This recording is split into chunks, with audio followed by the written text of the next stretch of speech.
大家好，欢迎来到 Mandarin Corner 的播客节目，我是艾琳。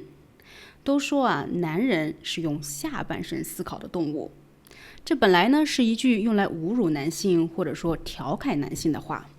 但是前段时间在中国南京发生的一个事件，却让不少网友不禁感叹道：原来男人真的是这样子的，男人真的是在用下半身思考的呀。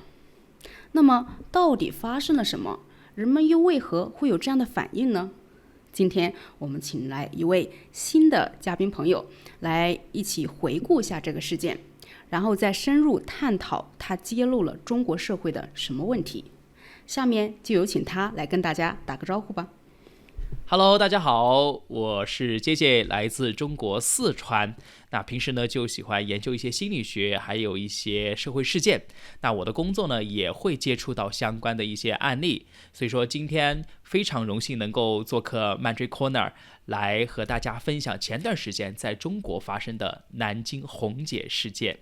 那首先呢，可不可以请你跟对这个事件还不太了解的观众介绍一下大概发生了什么？就这个事情呢，我们要说到今年的7月4号，在中国的社交媒体上爆出，在中国的南京，一名人称红姐的38岁男子，通过男扮女装的方式，在3年的时间里面，和1600多名男性发生了性关系，而且绝大多数都是直男。当发现红姐是男的过后呢，他们还继续完成了后续的事情。就大家可能会认为去到红姐那儿的人是一些性资源比较匮乏，或者是长得比较丑，没有经济实力的人，但其实不然。去到红姐的这些人里面呢，有非常多年轻的人，有非常帅气的人，有非常多高收入的公司高管等等。最关键的事情是，红姐把她和这些人的视频都偷偷的拍了下来，在网上进行贩卖。在这些高清视频流出以后呢，引起了社会的轩然大波，并且也影响了这1000多个人后续的生活。我想问一下你就是当时你看到这个红姐事件的时候，你个人的反应是什么？其实真的会很惊奇，因为其实红姐她的那个外表觉得还是比较奇怪的，因为那个头发是刚刚齐肩的，然后呢戴个口罩，然后就只露出一双眼睛，给我的直观感受是比较奇怪的。就像网友给的直观感受也是就是在质疑红姐她的一个长相，长得这么奇怪，穿着这么奇怪的人为什么要，是吧？不是为什么要，是为什么能够吸引到这么多帅哥对吧？就大家很震惊，对对对，是的是的，觉得毁三观的感觉。是，所以说在网络上呢，大家上的那个就是情绪还是比较的负面的，从难以置信什么，然后到质疑，怎么可能这种事情是吧？然后知道真相，视频流出，看完了过后就是表现出那种厌恶，甚至于鄙视那些男性嘛，是吧？对对。然后非常有意思，就是有一些网友呢，把红姐的那些视频或者转发给了自己的男朋友，然后质问自己男朋友：亲爱的，你看看你会不会去你下得去手不？万一刚好她的男朋友就在上面怎么办？天哪！你别说，真的就是因为有朋友吃瓜就吃到了自己身边的人，甚至于男朋友还有未婚夫。我感觉这个事件真的不只是在中国出名走红，好像在国外我也看到一些英文去讲这个事情的，是不是？对对，刚刚大家听到或看到的是国内网友还是比较的反感嘛，负面，但是国外的网友，特别是东南亚的朋友们，他们感觉就是把红姐当那个神来供奉起来，然后还专门给她取了一个名字，叫做招桃花神。为什么？因为红姐她长得那么的普通，甚至于丑，但是她依旧能够通过各种各样的手段吸引，甚至于睡到那么多优质的男性。哇，简直是心目中的神！希望红姐保佑我也能够通过我普通的外表找到一些帅哥美女。特别是泰国哈，他把红姐拿出去做什么电招牌呀，把她的照片打印出来，然后甚至于让佛教的高僧去加持她，然后保佑自己，我也能够像红姐一样吃得那么好。那这个红姐其实在做这个事情哈，她已经做了3年之久了，为什么到现在才被爆出来呢？就是之前怎么都没有人发现？其实说实话哈，这个事情在网络上其实传出来，还是因为一个网站或者是一个类型的网站，他们被称为爆料网，就是专门爆一些比方说哪个航空公司的空姐然后出轨呀，什么大学教授又和学生搞到一起那种视频。然后呢，这个事情的起因就是因为一位和红姐曾经有过那方面的一个网友，然后呢，他在浏览这些网站的时候呢，发现他自己和红姐的那一些视频就在里面。你能理解我感觉吗？刷着刷着，哎，这个空姐啊，好，这个大学教授啊，这个哪个学生又出轨了啊，然后哪个老公妻子又出轨了，好，哎，这个人怎么看这么眼熟啊？我操，是我啊！点进去啊，什么东西？你知道吗？然后所以说他就选择了报警。报警了以后，第2天就上门把他逮捕了。第3天呢，就以传播淫秽物品罪将红姐拘留了。不过我还是有一个疑问啊，就是红姐她是怎么吸引这些男人的呢？她最早的时候，就是在3年前，其实她就是在那种约会软件上面，开始的，然后把自己的高P 图的一些精修照片又瘦又白，哇，又好看，十级美颜是吗？对，10级美颜加上化妆，虽然说红姐的妆化的不好哈，但是通过这样的一些照片方式呢，然后呢就给自己立一个人设，我30多岁，我还离了婚，女性离婚过后的就会有一些孤独寂寞，然后把人设立好，慢慢的吸引这些男性。为什么这些男的他会喜欢离婚的女性啊？因为离婚女性很有经验，你懂吗？就是大姐姐，知心大姐姐，非常懂得关心人，处事有分寸，不会像小姑娘一样无理取闹。你知道？对对，就是懂事。这小姑娘还得要你哄，是不是？对，大姐姐来哄你。好吧，难怪有那么多年轻帅哥，我懂了。是的。然后我们继续说回到，就是他通过这些约会软件，然后呢，他在抖音火了过后呢，或快手火了过后呢，他通过这些短视频平台就开始发自己的那些短视频你就是中国会有那种擦边视频扭腰的那种你懂吗？对，我有看过。对，是的，就是他就把自己的这些照片视频就发上去了。然后呢，后面他的粉丝量多了以后呢，他就开始开直播间了。你看过吗？我没有看过，但是我看了回放。我要不跟大家模仿一段就是这样。好，来吧。欢迎张扬哥哥。张扬哥哥今天吃饭了没有啊？人家也在吃。你知道吗？那种没眼看我。就是哇，好屌，就是刚好男生喜欢的那个样子，好吗？我现在有点明白了。其实我模仿起来还是有点假但是红姐自身的声音听起来是比较偏向于女生的。那我能问你一个问题吗？就是关于你们男人的问题。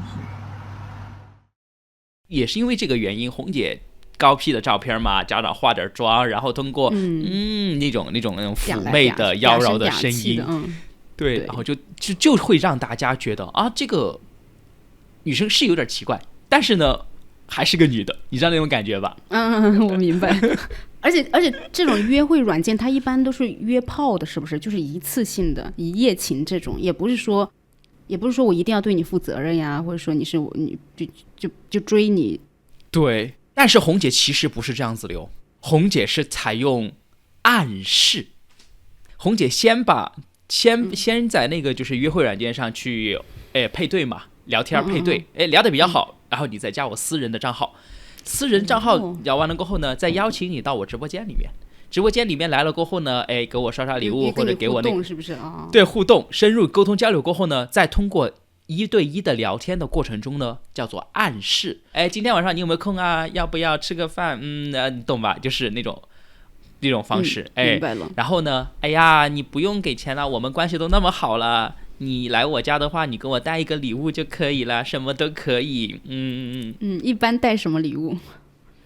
什么水果呀，就是小到这些生活用品，大到有送什么电脑配件啊。但是非常有意思的是，我先告诉大家，就是当时红姐被警方抓的时候，警方去到红姐的住处的时候呢，在出租屋的阳台上搜出了47桶没有开封的食用油。哇，这些男的都提油去的。是的，不仅是油，还有各种生活物资。其实我对这个事情的关注呢，仅限于他跟1670多名男子上了床，但是好像这个事件中有很多比较惊人的，但同时又有点搞笑的细节，是不是？对，我觉得能够跟大家分享的细节真的挺多的，我挑一些比较重点的跟大家去分享。其实重点就是在于这1600多名的男性，来自于社会的各行各业，而且分布于各个年龄段，有网红，然后有健身圈的大佬，然后还有大学生。除了这些呢，也有一些比方说戴着工地帽子的一些就是农民工也有，然后小到20多岁的小朋友们啊，大到60多岁，就是头发已经白了的那个老年人。年龄跨越真的很大耶。是的，是的，关键是在于红姐吃得好，还有能够吃到外国人的。对，有一个不是说那个来都来了哥吗？好像就是外国人，是不是？是的，是的，是来都来了哥就是一位外国人，而且后面被扒出来，其实他是一位外教。当然也因这个事情而遭到了学校的开除。除了来都来了哥，还有南亚面孔的印度裔的，然后还有中亚面孔的，甚至于还有黑人。因为这些事情嘛，就是网友评论出了10大火爆男嘉宾。看，就是这些上面就是比较出名的人了。你看来都来了哥，他为什么会火？是因为他是外国人吗？其实不是。为什么叫来都来了哥？就是因为他来了过后发现不对，脸上很疑惑，就是这样。就感觉她不像女的是吗？是的，不像女的，怀疑。过了一会儿就爽这种。就是她虽然疑惑，但还是继续了。对，继续了。反正来都来了，那就干脆把这个事情做了，是吗？对，所以说就是这个前后的反差嘛，前面是疑惑，后面是那种爽的那种来都来了吧，释放一下。然后后面还有一些，比方说那个四季哥，这个老哥他1年来了4次，而且他4次还带着不同的东西来。春天的时候带了新鲜的中国的茶叶，夏天的时候给红姐带西瓜，秋天的时候给红姐带面粉，冬天的时候拿酱油。大家可能会想问，那你怎么知道别人是4个季节来的，不是连续4天来的，是吧？是因为他穿了4季不同的衣服。就是有4个视频。对，有每一个视频4个穿的是不同季节的衣服。对。四季哥说完了过后呢，还有健身哥健身哥，因为身材是最好的。我记得这一个，我好像这个蛮火的，是不是？在网上很多人讨论这个，就是因为他长得又帅，然后一身的肌肉，是不是？而且据说他也去了很多次，是吗？是的，健身哥去了很多次。健身哥呢，就是他和红姐舌吻，你可以想象吗？那种抱着，天了！网上比较火的这位健身哥呢，他其实是一个健身房的教练，然后被学员认出来了。天哪，哇，我觉得这个太惨了吧？那他不就是在那一行干不下去了吗？所有人都认识他了耶。一开始他自己就是心态已经崩了嘛，就是确实干不下去。但是后面非常吐槽和反转的事情就是，健身哥自己想通了，我黑红也是红，他开视频直播了。还有公司想要签他约他，然后让他下海去拍片，他最后还是忍住了。那除了健身哥这种大家认为的帅哥呢，还有皮衣哥。皮衣哥呢，就是穿着一个皮衣的一个小哥，而且这个小哥其实是已经订婚了的小哥。他那个未婚妻知道吗？他未婚妻不知道，是皮衣哥自己的朋友知道了，然后发着截图来质问皮衣哥，然后当然这个事情肯定就捅穿了嘛，就不欢而散嘛。对，这是肯定的嘛，是吧？所以真的好惨。我们前面不是说对这些人真的生活造成了一个影响吗？真的是实实在在的影响，就是结婚约的呀，可能结了婚的应该也离了婚吧。有姐夫哥，为什么叫姐夫哥呢？是因为他老婆的妹妹，就是刷视频的时候刷到了姐夫，哎，姐姐的老公怎么在这个视频上啊？所以说叫姐夫哥，这得多尴尬呀！然后呢？然后他就告诉他姐姐了啊，肯定这个事情告诉姐姐，然后后面就已离婚了呀，这肯定的，后续就是这样子的。除此之外，我猜你应该看过有一位关于油的，就是提了半桶油的那个对，那个好像也很多人，就是很多人说半桶油哥，就是因为他去找红姐，那人家都是什么提一箱牛奶啊，什么一个西瓜，什么这种一整个的，对吧？他提了半桶花生油，网友就觉得不可思议，你要么就不要带礼物嘛，你要么能不能带点像样的，干嘛带半桶？而且红姐还接受了，是不是？对，红姐笑脸盈盈的接受了，你知道吗？我觉得网友非常搞笑哈，就当代网友脑洞很大，就是他说他老婆回家过后发现家里的半桶油没有了，问他的时候他该怎么办？就说我拿去送红姐，不知道该怎么回答了，不知道去哪了，被鬼偷了。就是除了这10大男嘉宾嘛评出来的，我还想给大家分享一点大家不那么常看到的。比方说有一位是这样子的，就是他发现不对，然后发现不对了，给我想走，然后你猜怎么着？红姐提出给钱，说我倒贴行不行？然后呢，他接受了吗？他一开始没接受，但是他做了一个事情叫做讨价还价，就是他说他还还价，500行不行？400600嘛，我要陪你睡一晚600，你知道吗？不是这个怎么可以呢？我估计红姐可能自己也上头了，然后呢，也是红姐自己的菜嘛，就是很喜欢那一款，然后呢就讨价还价嘛，最后成交了，最后做了哈，最后成交了。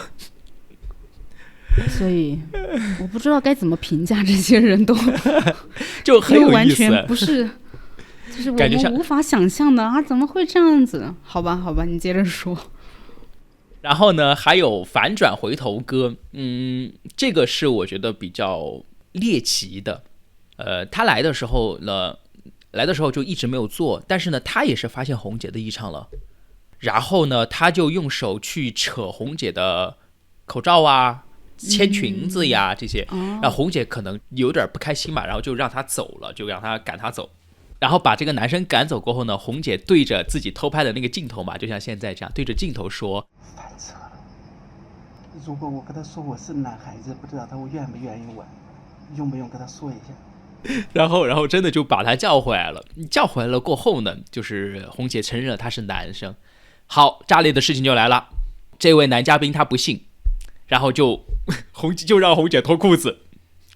红姐裸露出了他的特色，然后这位男嘉宾蹲下去帮红姐进行了口交，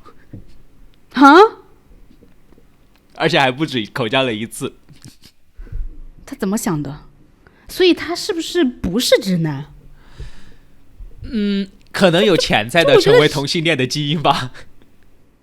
除了刚刚回头哥玩的花之外呢，还有一些3P，应该有这个词吧？3人行3P，就是第一次是单独一个人，后面呢叫上自己的朋友，跟红姐来了一个双飞。啊，就也都是男的。都是男的，而且就看视频而言，其实大多数都不是同性恋，都是直男。你怎么知道他们都是直男呢？是因为就是他对外的性别表态都是女的，大家都会以为他是女性，或者是他吸引的都是一些异性恋。他其实也算犯法了，在中国法律里面叫聚众淫乱。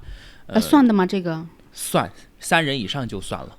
就是如果真的发生了，你也不好定罪吧？那你要调，除非像他这种偷拍下来还可以调取资料，否则的话，我怎么知道你们3个人在里面是打牌呢，还是在干嘛？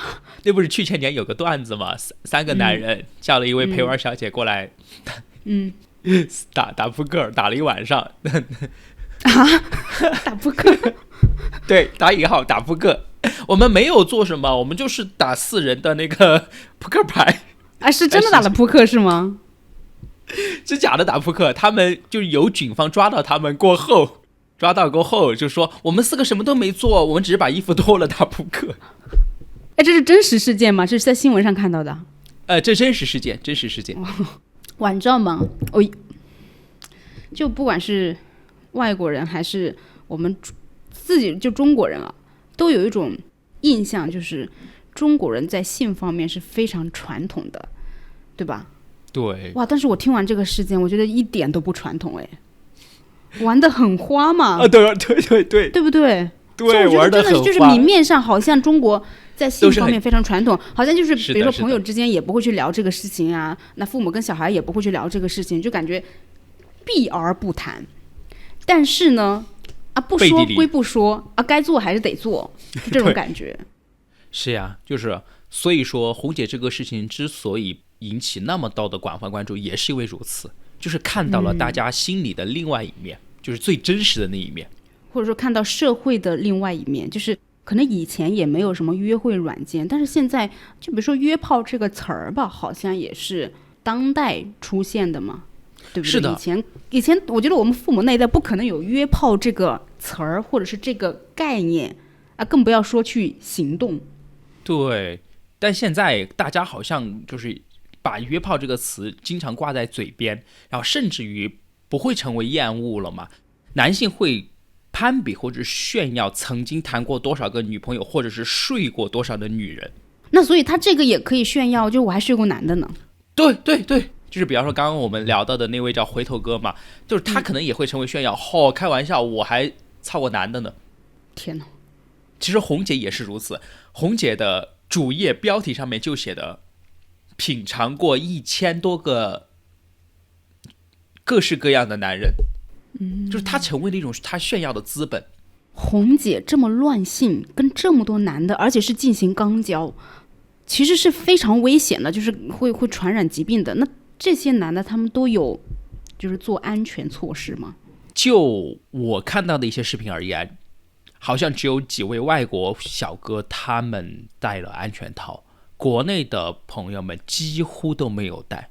而且在后续警方的调查的过程中呢，其实当事人也承认几乎没有用套。哇，他们不怕吗？就是他们都不害怕吗？他们肯定怕，但是有其他东西打消了他们的顾虑。第一个就是红姐其实说红姐有检测过，没有病。然后呢，如果那些当事人他不信任他，那这个信任就会成为一种隔阂。我都已经说了，你干嘛不信我？你不信我，那我不跟你来了。哼，对，这种是吧？对，因为他们也会害怕，就是说，就黄了这个事情了。是的，这第一个。第二个是因为心态的原因，他们会觉得自己不是去嫖，也就是不是去花钱找小姐或找性服务，就说我们又不是嫖，我们就是一个普通约炮，那我何必去防护呢？是吧？这什么逻辑啊？就是他们心目中的红姐是比较干净，不爱出去乱搞的女生。就他不知道其他的1600多名的男子的存在啊。是的。那不怕她怀孕吗？就即使不怕疾病的传染？我猜测可能红姐会说我们不射在里面就可以了。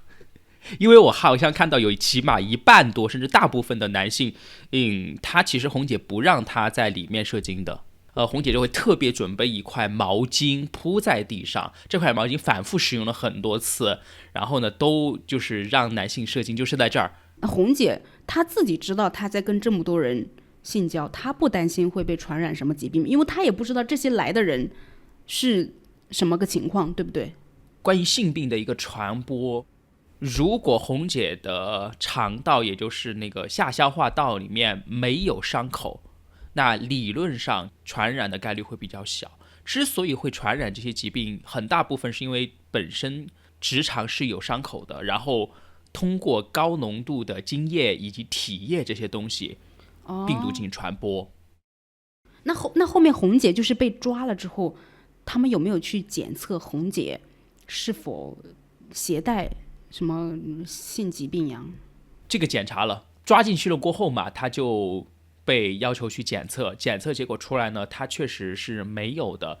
哦，哇哦！如果是有的话，他会多出一个罪名，叫做恶意传播性病。就是他如果知道自己有，他还不带保护。哦，明白了。是的，当然这1600多名来宾里面呢，确实有一些检测出了性病，有但是不是来源于红姐，是因为那他们也有可能传染给红姐啊。是的，大家这方面的意识好像还蛮弱的，对不对？我感觉大家对于安全套的这个意识还停留在它避孕，就以前那个套不是叫避孕套吗？好像后面才变成了安全套。这个确实是，这个和中国人的普遍的性安全意识有非常非常大的关系。中国人普遍不那么喜欢戴套，为什么？2个核心的原因。第一个核心的原因，戴套会不舒服，就像是穿着鱼去洗澡那种感觉。穿着衣，好，这个比喻还挺就是它恰当。直接肉体的接触，就是那种触觉的接触，简单一点，爽感会减少，刺激感会减少，而且戴安全套会影响男子气概。真男人谁戴套啊？这是一个普遍有这样的吗？有，是在全世界还是在中国？在中国，真男人谁戴套啊？无套性交才爽。它也是一种炫耀的资本，叫做我无套内射了某某女性。我明白了，就是感觉好像我能说服这个女生让我不要戴套。是的，反正你怀孕是你的问题，对不对？又不会影响到我。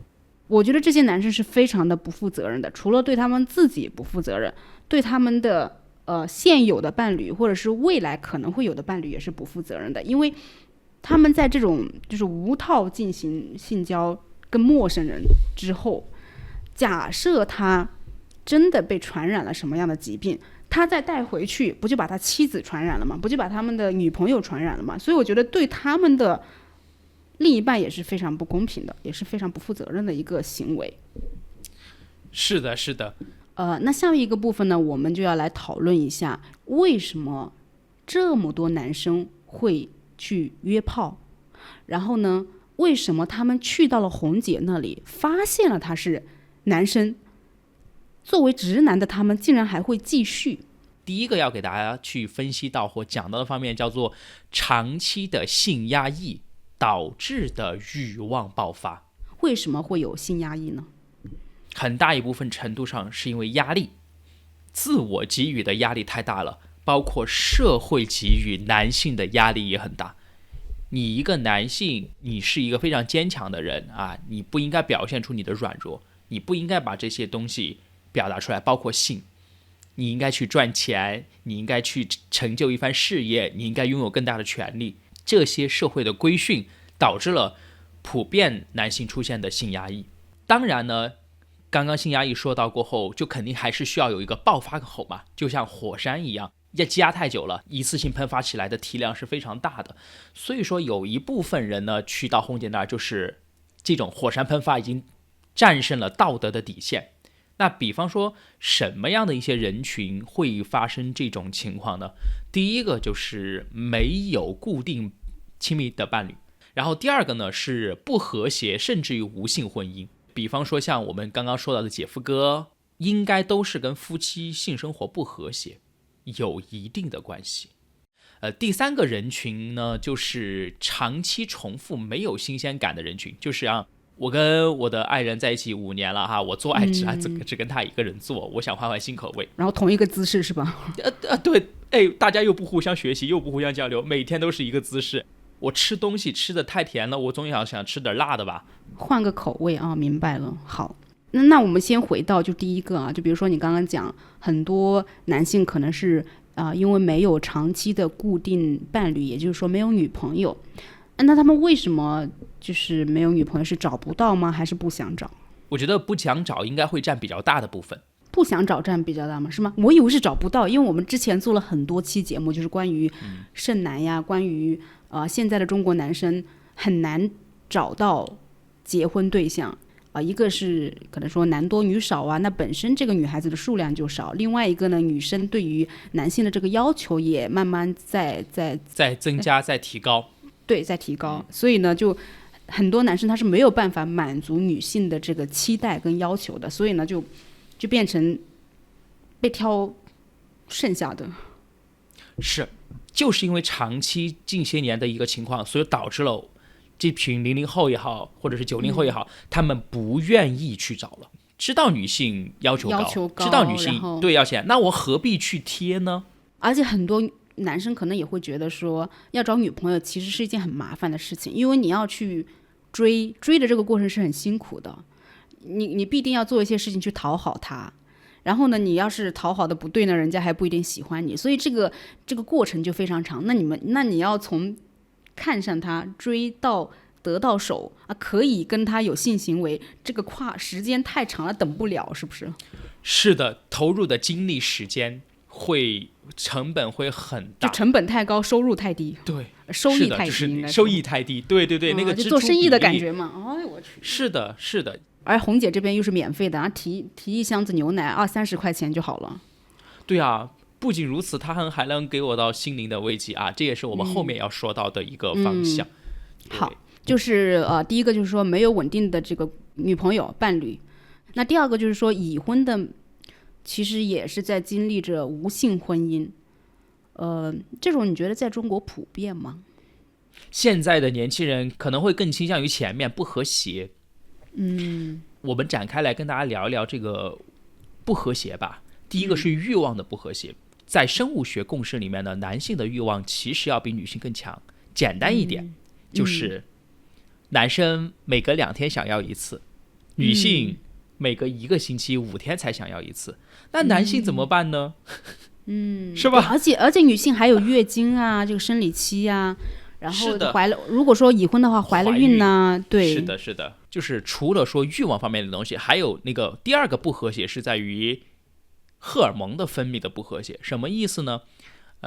男性普遍的一种高潮时间普遍是在10秒到20秒之间，就比较短，但女性的高潮普遍会持续30秒到1分钟，就相当于说女性都还在高潮的过程中，男性高潮完了过后，很多的夫妻之间就会比如说就拔掉无情，就是做爱前淫成魔，就是那个色心欲望起来，荷尔蒙分泌上头，然后做完过后呢，冷漠的像什么一样，然后以至于很多女性都去搜一个问题，叫做男生跟我做爱过后跑去一个人抽烟，他是不是不爱我真的吗？就有这样的，就是有人会这样搜是吗？对，有人这样搜，而且也会有很多女性会有这样的顾虑，就是我男朋友为什么一做完爱过后，我都还在高潮的那个延缓期，男性马上完了过后就去洗澡去抽烟了，他就离开我了。就是这一系列的原因导致了夫妻之间或者是男女朋友之间不和谐。第三个不和谐其实是来源于观念上面的不和谐。在中国谈性色变这个话题已经是中国老生常谈的了，就是一谈到性，对，就大家不要，都很羞耻。对，所以说就是夫妻之间本身性和谐这个话题是要去找彼此的和谐处，而不是说就是不愿意聊回避，然后做完过后完事儿。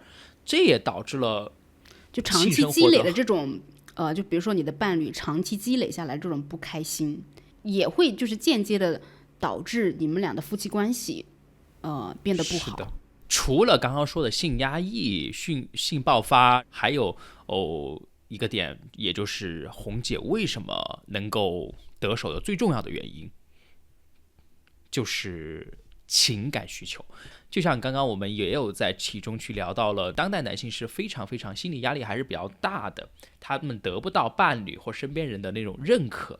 然后红姐呢，她就懂得一定的技巧，从前期的聊天的铺垫，然后呢到赞美、关心、陪伴，然后制造亲密，这些过程红姐都是一步一步渐进的。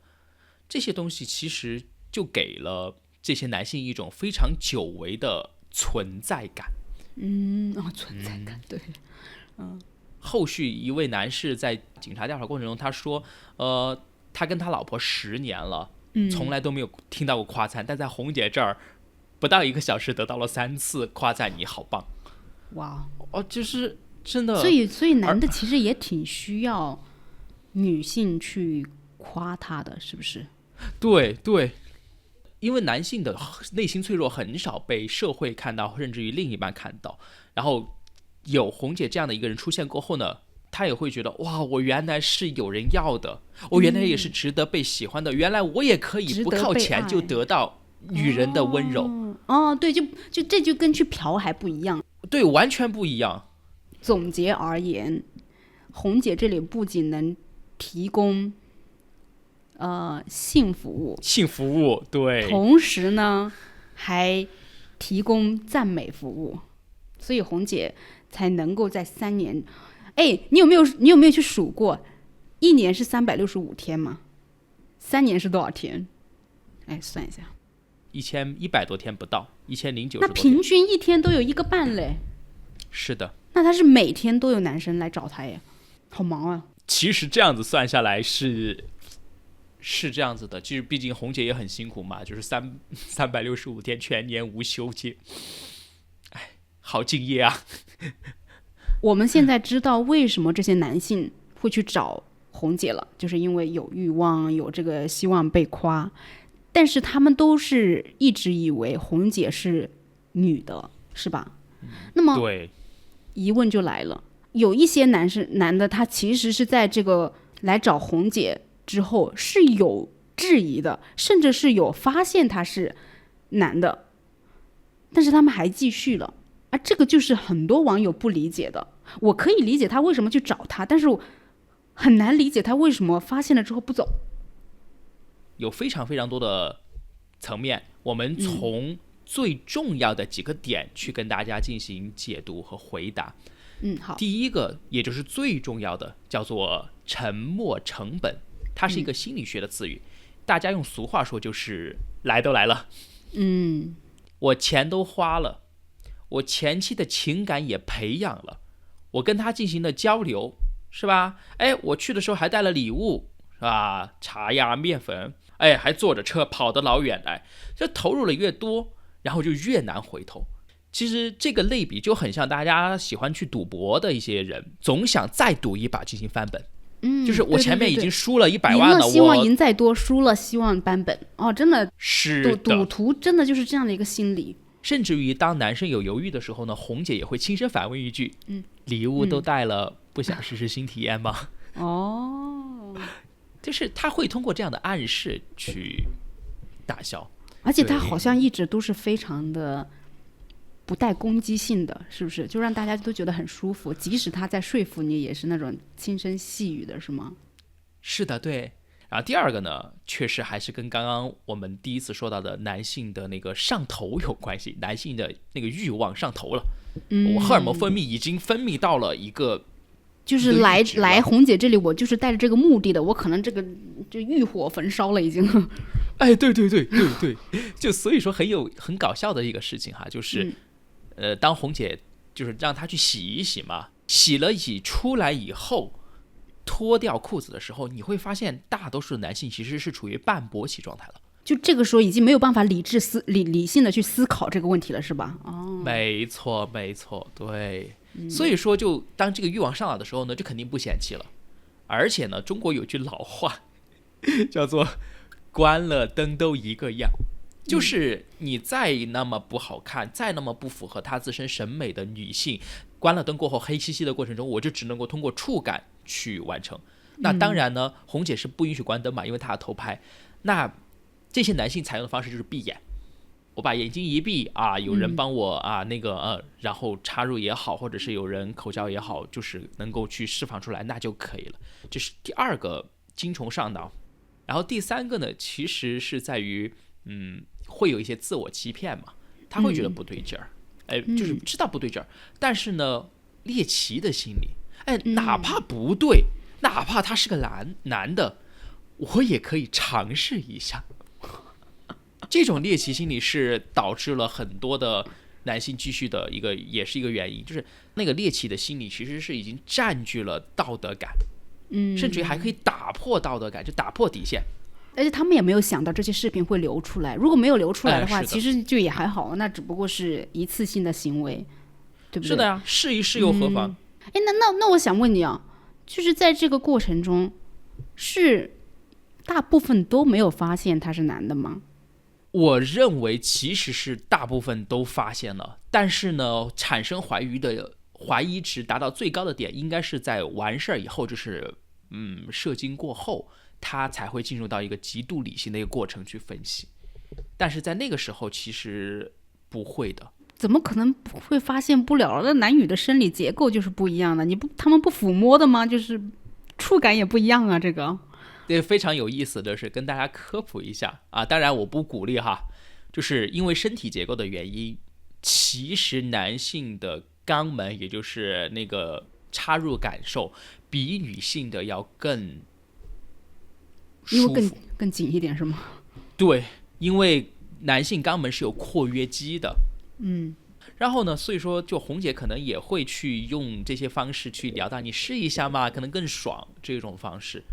然后第四个原因非常有意思的就是，这也是大家在网络上看不到的一个事情。其实红姐是有私域的，也就是有自己的社群。她不是通过自己的视频贩卖嘛，有一系列的专属群，有一个类型的群，它是专门去贩卖和售卖她的视频。他是这样子卖的，但是这样卖他不会就是被抓吗？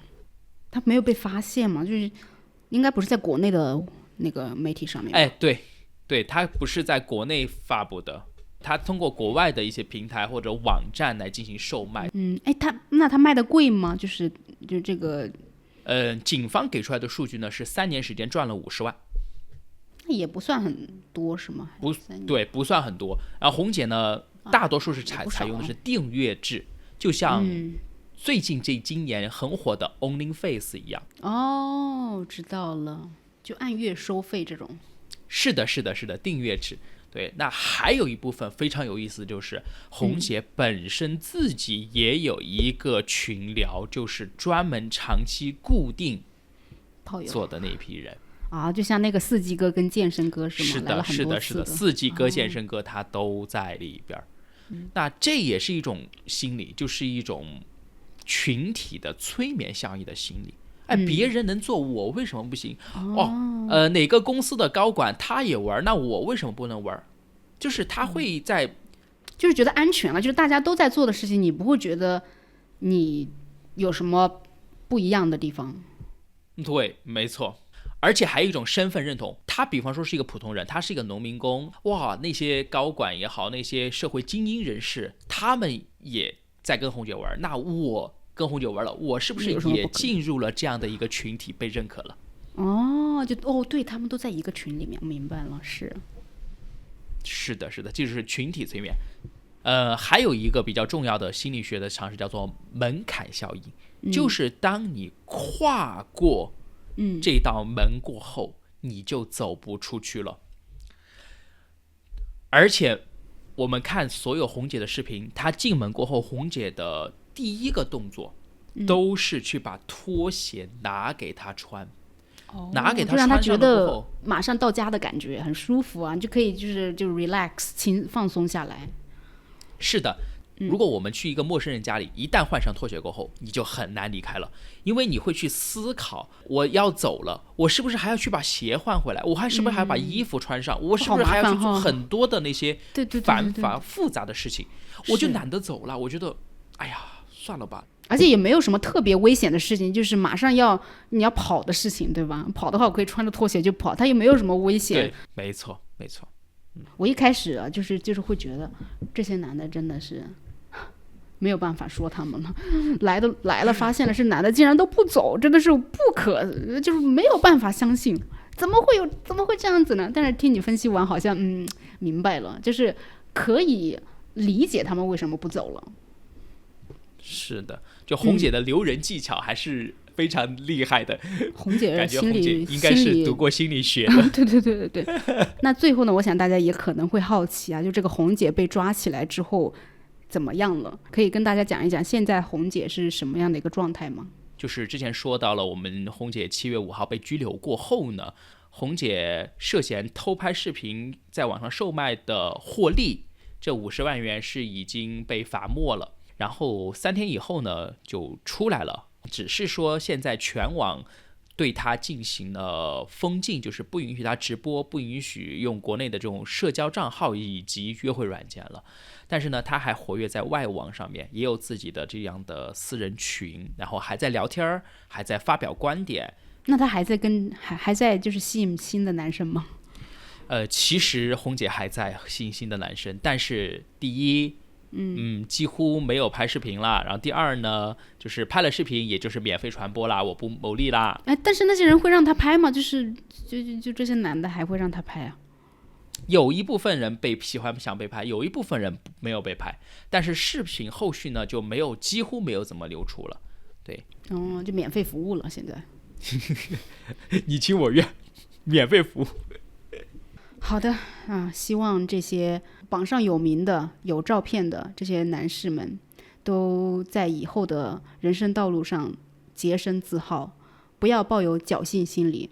如果真的非要去约炮不可的话，那也请安全作业，就对自己负责，也对你身边的伴侣负责。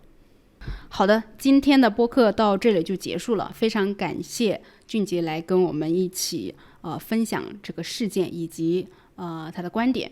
那么对于红姐这个事件呢，你们作为观众的话有没有什么想法？那顺便开一个小玩笑啊，就假设你们是男的话，你们在没有这个伴侣的时候，或者说自己这个性欲望很强烈的时候，你们会看得上红姐吗？或者说你们去了之后以为她是女的，然后最后发现她是男的，你们会继续下去吗？还是扭头就走？我也很希望听一下你们的答案。俊杰还有什么想说的吗？我们今天就分析到这儿，就是欢迎大家来跟我们一起讨论你的想法。好的，好，谢谢，拜拜，拜拜。